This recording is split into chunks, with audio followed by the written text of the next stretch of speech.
মহিষের এই বাচ্চাটাকে চুরি করে নিয়ে যাই, এটাকে দিয়ে আমি জমি চাষ করাতে পারবো। কিরে বিড়াল, তুই আমার বাচ্চা নিয়ে পালাচ্ছিস কেন রে?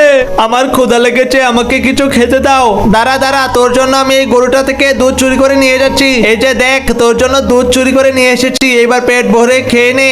এই বাচ্চা, তোর শরীরটা তো অনেক নোংরা হয়ে রয়েছে, দাঁড়া তোর শরীরটাকে আমি ধুয়ে পরিষ্কার করে দিচ্ছি। এবার সুন্দর করে আমার জমিটাকে একটু চাষ করে দে, তারপর এটার মধ্যে আমি সবজি চাষ করব।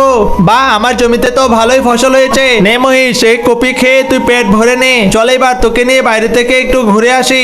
ওরে মহিষ, তোর ওজনের কারণে তো সাঁকুটাই ভেঙে পড়ে গিয়েছে, এখন আমরা নদী পার হবো কি করে? আচ্ছা, তুই আমাকে তোর পিঠের উপরে উঠিয়ে নদীটা পার করিয়ে দে। এই বন্ধুরা দেখলে, ওই বিড়াল তো মহিষের পিঠে চড়ে নদীটা পার হয়ে গেল। এই যে বিড়াল ভাই, আমাদেরকেও এই নদীটা একটু পার করে দাও না। এই তোরা যদি মহিষের উপরে চড়ে নদী পার হতে চাস, তাহলে আমাকে $20 করে দিতে হবে। আচ্ছা বিড়াল ভাই, এই যে নাও $20, আমাদেরকে প্লিজ নদীটা পার করে দাও। হা হা, মহিষটাকে দিয়ে আমার ব্যবসাটা তো ভালোই জমে উঠেছে। ওরে মহিষ, তোর কারণে তো আজকে আমি কোটিপতি, এখন তো আমার কোনো টাকা পয়সার অভাব নেই। আরে ওই বিড়ালের বাচ্চা, তুই আমার বাচ্চাকে চুরি করে নিয়ে এসে এখন কোটিপতি হয়ে গিয়েছিস। দেখ তোর আজকে কি অবস্থা করি। আরে বাবা, ওই মহিষের মা চলে এসেছে, জলদি আমি বাঁচতে চাইলে পালাই।